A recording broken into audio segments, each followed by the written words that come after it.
শেষ পর্যন্ত আলী রাদিয়াল্লাহু তাআলা আনহু বলেছেন, আমি এক সময় একা ছিলাম, নবীজি আর আমি ছাড়া কেউ এই ঘরের মধ্যে ছিল না। তখন 4টি কলিমা নবীজি আমাকে বলেছেন, লানাল্লাহু মান লানা ওয়ালিদা ওয়া লানাল্লাহু মান যাবাহা লিগাইরিল্লাহ ওয়া লানাল্লাহু মান আওয়া মুহদিসান ওয়া লানাল্লাহু মান গায়্যারা মানারাল আরদ। গোপনে যে 4টি কথা বলেছেন, সেই 4টি কথা হলো, নবীজি বলেছেন আল্লাহর লানত ওই ব্যক্তির উপর যে ব্যক্তি তার মা বাবাকে গালি দেয় এবং অভিসম্পাত করে। নাউজুবিল্লাহ বলেন।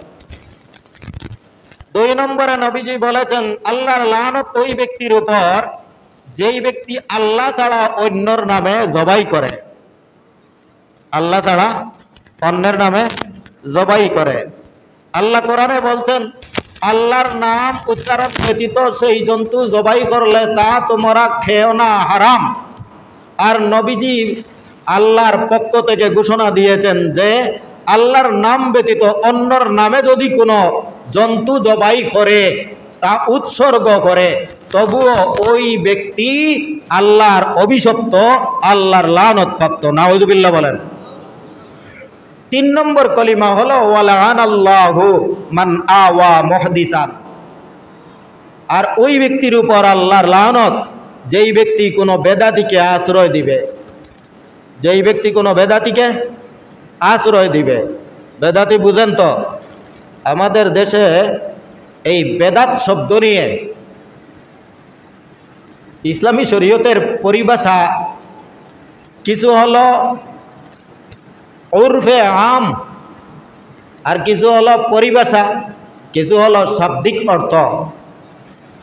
বেদাত শব্দটা কোনো কোনো জায়গার কোনো কোনো হাদিসের মধ্যে শাব্দিক অর্থে ব্যবহৃত হয়েছে, আর কোনো কোনো হাদিসের মধ্যে পারিভাষিক অর্থে ব্যবহৃত হয়েছে।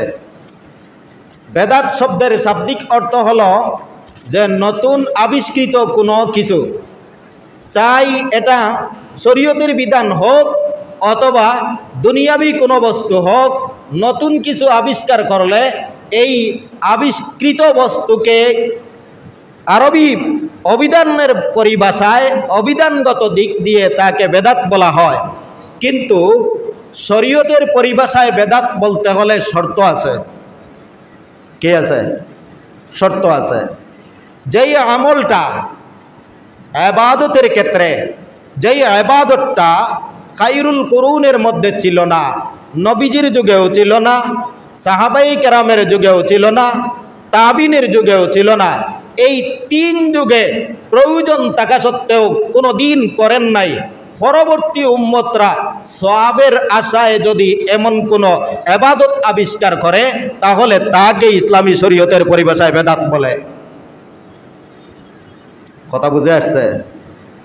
আমাদের দেশের বেদাতি যারা, তারা কি সুন্দর একটি যুক্তি দাঁড় করায় যে নবীজির যুগে ছিল না, তাই এটা যদি বেদাত হয়ে যায় আমরা করি, তাহলে তো এখন বর্তমানে বিমান আবিষ্কার হয়েছে, এটা নবীজির যুগে ছিল না, তাও বেদাত।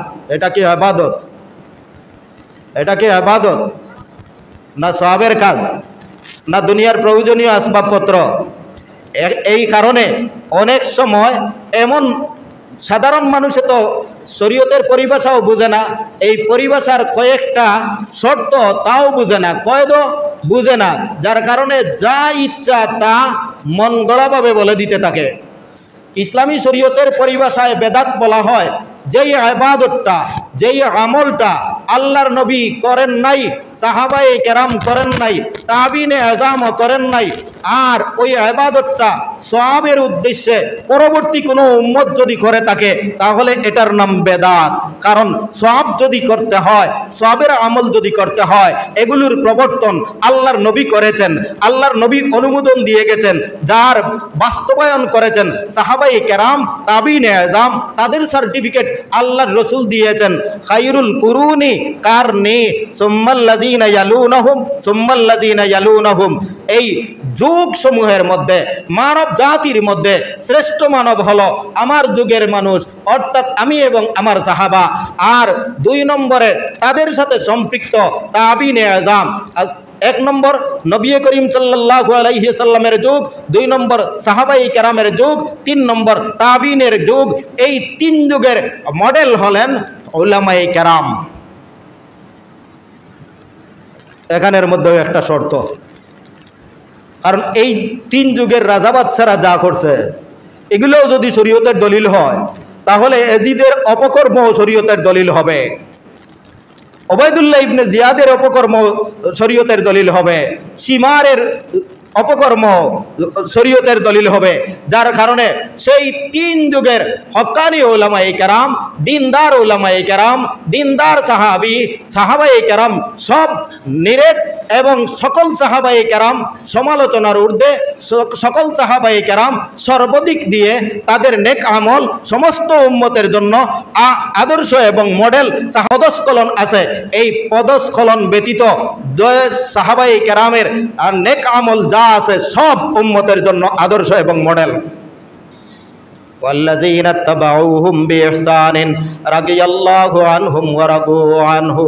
রব্বুল আলামিন বলেন, সাহাবায়ে কেরামের নেক আমলের অনুসরণ যারা করে কিয়ামত পর্যন্ত তারা যদি করে, তাহলে যেই সমস্ত উম্মতেরা সাহাবায়ে কেরামের অনুসরণ করে যাবে, রব্বুল আলামিন বলেন আমার নবীর সাহাবীগণের উপর আমি সন্তুষ্ট, এবং সাহাবায়ে কেরামের নেক আমলের অনুসরণ করে কিয়ামত পর্যন্ত কোনো বান্দা যদি চলে যায় তাদের উপরও আমি সন্তুষ্ট। সুবহানাল্লাহ বলেন। তাই এই 3 যুগের ইবাদত এইগুলা হলো আদর্শ। আর এই 3 যুগের 2 নম্বর যুগ সাহাবীদের যুগ, আর 3 নম্বর যুগ তাবিনদের যুগ।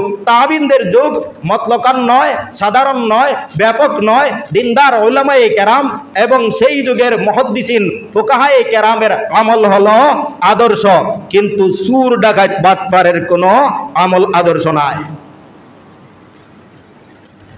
অন্ততপক্ষে স্বাভাবিক আর কিছু বুঝতে পারি আর না পারি, বেদাতের সংক্ষিপ্ত একটা পরিচয় জানতে পারলাম যে 1400 বছর পরে আসিয়া যদি আজানের পরে আরও একটা আজানের আগে এবং পরে নতুন একটা বিধান শুরু করি আর বলি যে এটা আজানের আগে অন্তত পক্ষে বলতে হবে আসসালাতু আসসালামু আলাইকা ইয়া রাসূলুল্লাহ,